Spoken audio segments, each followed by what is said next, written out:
Selanjutnya kita bahas untuk soal nomor 7, transaksi berikut yang dicatat pada buku harian pengeluaran kas. Oke ya.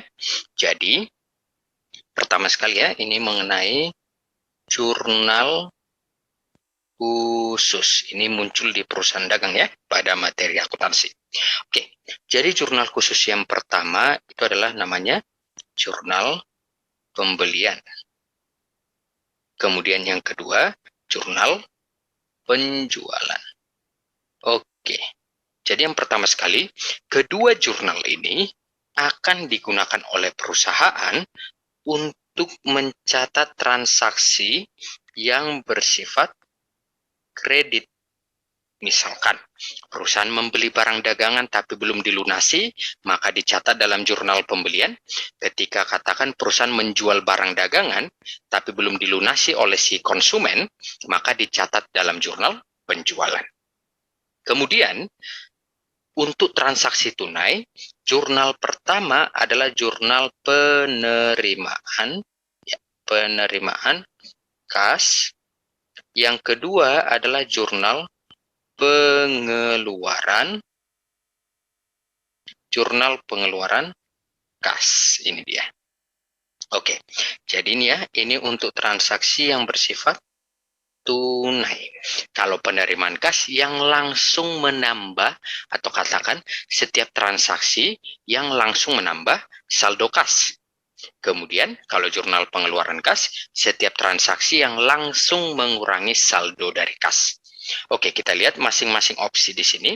Untuk A dan B, penerimaan piutang dan penerimaan sewa, karena ada kata penerimaan, berarti ini dicatat dalam jurnal penerimaan. Kemudian, yang C, potongan pembelian. Jadi, ini biasa potongan pembelian ini muncul ketika perusahaan melunasi utang. Dan misalkan melunasi utang dengan katakan tenggat waktu yang kurang dari yang diberikan oleh si penjual. Misalkan, perusahaan memiliki utang sebesar 20 juta, dengan katakan ini misalkan ya, transaksinya terjadi di 1 Mei, dan batas waktu pembayaran kita misalkan adalah 30 Mei. Namun, misalkan si penjual atau katakan sudut pandang di sini adalah sebagai pemilik perusahaan, ini melunasi katakan di tanggal 20 Mei. Masih ada 10 hari lagi sebelum tenggat waktu.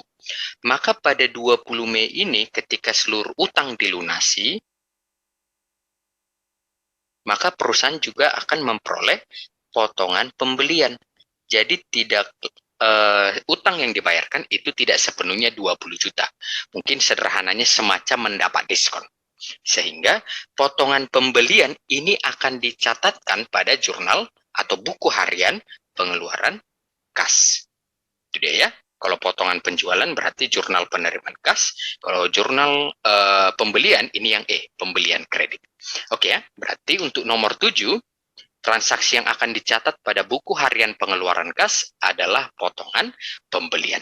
Itu dia pembahasan untuk soal nomor 7.